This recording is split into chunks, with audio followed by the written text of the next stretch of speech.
E aí galerinha, seja bem-vindo ao canal Paradigmata. Hoje nós vamos estar conversando um pouco acerca do pensamento de René Descartes. No encontro passado nós falamos sobre Francis Bacon, um grande pensador do empirismo. Hoje a gente vai estar falando sobre o pai do racionalismo, ou o pai da ciência moderna, René Descartes. Qual o pensamento de Descartes, tio? Antes da gente começar a falar do pensamento dele, é importante a gente entender o meio, o mundo no qual Descartes vai viver. Ele nasce ali no século XVI, morre no século XVII, e durante esse período ele está vendo uma transição gradativa do conhecimento das mãos da igreja para o desenvolvimento do que a gente vai chamar de ciência.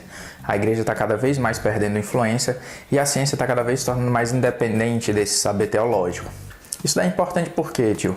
Porque Descartes então vai ser formado ainda por ter vindo de uma família burguesa, de uma família com um certo poder aquisitivo, dentro dessas instituições religiosas. Então ele vai receber uma educação escolástica. A escolástica que a gente viu em outros vídeos, que é formada de quê? Formada a partir dessa dúvida constante, desse pensamento retroalimentável a partir de questionamentos. Descartes vai achar que esses conhecimentos, a partir desses questionamentos, dessas dúvidas constantes, levariam a um conhecimento que não é verdadeiro. E aí ele vai começar a pensar que o ser humano tem a possibilidade de chegar a um conhecimento verdadeiro somente através da sua razão. Então a razão é o princípio básico para se alcançar esse conhecimento, alcançar esse entendimento e essa compreensão do mundo. Para o Descartes, isso daí vai ser formulado de uma forma a pensar como esse conhecimento vai então se desenvolver. Olha só, ele vem de um mundo no qual a ciência está começando a ocorrer fora da academia. A academia já não dá mais conta disso. Fora da academia, essa ciência vai dando os primeiros passos. Lembra que o Descartes ele é o quê? Ele é contemporâneo de Galileu Galilei. Galileu vai fazer o quê? Vai pegar e vai dizer que o mundo é organizado, é escrito em uma linguagem matemática. Descartes vai começar a perceber que a matemática talvez seja uma das bases para quê, tio? Para um conhecimento verdadeiro. A matemática ela seria inquestionável, ela possibilitaria ali uma compreensão e uma leitura do mundo. Não é à toa que o Descartes ele vai contribuir fortemente para o nosso pensamento matemático, o plano cartesiano, o desenvolvimento das questões da física ótica. E ele vai começar a pensar tudo isso e compreender o mundo a partir disso, da matemática. Mas, tio, é só isso? É só pensar que ele pensa a partir da matemática? Não, gente, vamos lá. Ele vai começar a organizar um sistema de pensamento no qual a base, a raiz de tudo isso é um pensamento metafísico. Essa metafísica, ela tem no seu caule, ela tem no seu tronco a física. E a física serviria aí para sustentar os ramos do que deveria vir a ser pensado, que seria a moral, a mecânica e a medicina.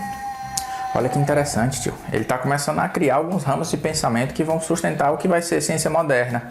Mas ele coloca no centro, no caule disso tudo, para sustentar essa árvore do conhecimento, a física. Então a gente precisa lembrar que o pensamento dele é um pensamento mecanicista, é um pensamento baseado também nessa questão do movimento, na mecânica. Então quando a gente olha para o mundo, quando a gente tenta compreender esse mundo, ele vai dizer que a gente precisa usar a razão para alcançar esse conhecimento verdadeiro. Existem formas de se conseguir alcançar esse conhecimento verdadeiro. A matemática é uma ferramenta para a gente alcançar isso. Então, quando a gente olha para tudo isso, para essa tentativa dele de construir um pensamento ou uma forma de se obter um conhecimento verdadeiro, a gente precisa lembrar que ele vai estruturar, então, o discurso do método. E aí vai ser sua principal obra, onde ele vai estar estruturando o quê, tio? A ideia do que viria a ser essa verdade, o que viria a ser esses conhecimentos verdadeiros e como é que a gente chegaria até eles. E aí o pensamento do Descartes tem um ponto bem interessante. Ele vai começar a duvidar de tudo, duvidar da própria realidade, duvidar dos seus sonhos, duvidar de tudo que ele pode ver, até que ele começa a compreender que talvez através da dúvida eu consiga encontrar essas verdades. Mas tio, isso daí não era o que a escolástica fazia? Jovem padawan, presta atenção. Agora com Descartes, alcançar essa verdade a partir desse questionamento dessa realidade faz com que eu exercite a minha racionalidade e busque formas reais de comprovar a existência dessa realidade. Então ele vai começar a pensar e vai ver, é difícil conseguir essas verdades. Por quê, tio? Porque tem a ver com os meus sentidos. Quando eu tenho contato com o mundo, quando eu paro para me relacionar com o mundo, eu estou usando os meus sentidos. E olha que interessante, o Platão já tinha dito para a gente lá na Grécia Antiga que os nossos sentidos nos levam a verdades erradas, nos levam a compreender o mundo de uma forma errônea e que existiria um tal de mundo das ideias. Pois é, o Descartes não vai ser tão diferente nisso. Ele vai começar a dizer que os sentidos nos deturpam essa realidade, nos levam para um conhecimento errado. Então o que a gente tem que fazer, tio? A gente deveria pegar e utilizar essas bases lógicas para tentar exercitar a nossa realidade, e aí a gente perceberia que a nossa razão nos permite compreender a nossa existência.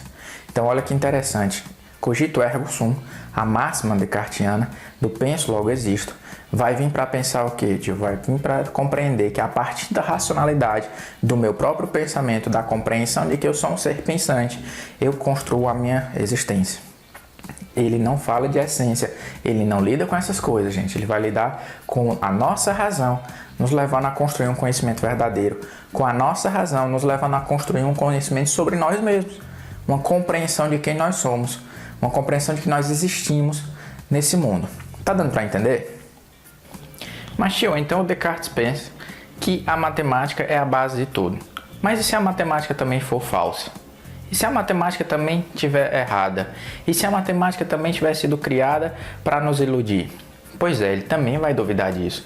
Ele vai chegar no nível de dúvida, gente, tão grande, que ele vai questionar até isso, até a matemática, que era o que ele acreditava piamente. Ele vai pensar na criação de um tal de gênio do mal, um gênio maligno, um tal de Deus, que poderia ter criado tudo isso para nos ludibriar, para nos afastar das verdades, para nos fazer ter uma percepção errada da vida. E é desse questionamento sobre tudo que ele vai chegar no princípio básico da sua filosofia. Qual, tio? Olha só, penso, logo existo. Como assim? Eu duvido que os sentidos nos permitem um conhecimento verdadeiro. Eu duvido que a matemática possa dar um conhecimento verdadeiro. Eu duvido de tudo, mas eu não posso duvidar que eu esteja duvidando. Logo, essa dúvida primordial faz com que eu perceba que eu estou pensando. Então, se eu penso, se eu duvido disso, eu tenho certeza de algo, eu tenho certeza que eu existo. Eu duvido de toda a realidade e isso me faz crer que a dúvida que eu tenho me faz um ser pensante, me faz um ser que existe. Deu para entender? Isso tudo, gente, não parte de um pensamento sislogístico, de uma ideia como a de Aristóteles para desenvolver um conhecimento com base numa comparação, numa antítese, numa síntese. Não, isso parte de uma intuição. O Descartes vai desenvolver essa ideia a partir de uma intuição. Então preste atenção nisso. Se cair lá na prova, esse pensamento descartiano do cogito ergo sum, do penso logo existo, parte de uma intuição dele. Uma intuição de que ele existe, de que essa é a premissa básica para todo o resto.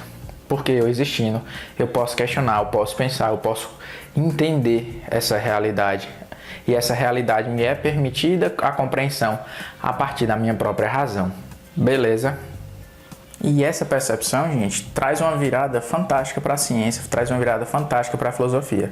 Por quê? Eu penso, eu existo, eu estou no centro. O homem passa a ser o centro agora. Não é mais Deus, não é mais a igreja. O homem começa a se perceber como sendo o centro desse universo, como sendo a primeira coisa que a gente tem certeza, e a partir disso, a compreensão de todo o resto.